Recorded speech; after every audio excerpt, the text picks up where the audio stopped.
All right, so today we are going to look at Class Dojo. I actually really kind of like the thought behind this website. My son had used it before but it was in his Spanish class in middle school, which I actually think is super appropriate. I do not think it's appropriate for pre-K just because there should not be a negative aspect of pre-K. However, I guess you could definitely use it for just positive if you wanted to. But I do think it's a super neat little idea. So you can see here I'm registered as a teacher. See, it says your classes. I'm registered under Miss Amber's pre-K.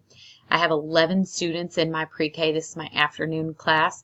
So I just registered them because they are the older kiddos. So I have titled my classroom Miss Amber's pre-K because that is my title name. I have given 10 students. Actually, I have 11 here. So I've entered all of them in. You can see their names. I have given 1 positive point to 5 students. So 1, 2, 3, 4, and 5.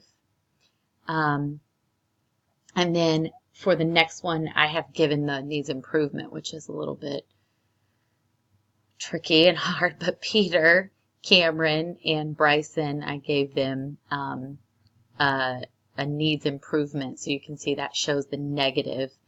It actually takes the numbers away if you give them any type of negative or needs improvement feedback. I've awarded multiple positive points to 2 students. So 1 here is Mackenzie and 1 here is Carly.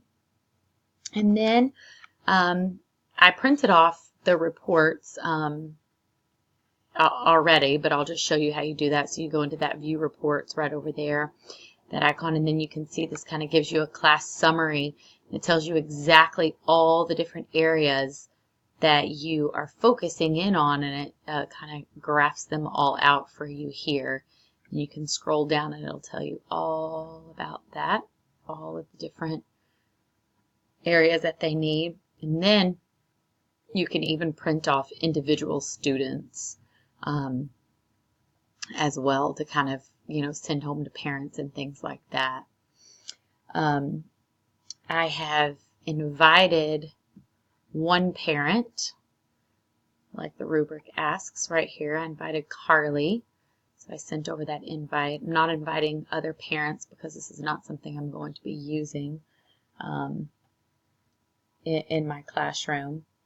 And then I'm going to show you kind of how I award kids points. So let's just say Travis, I did a few minutes ago in my last screencast.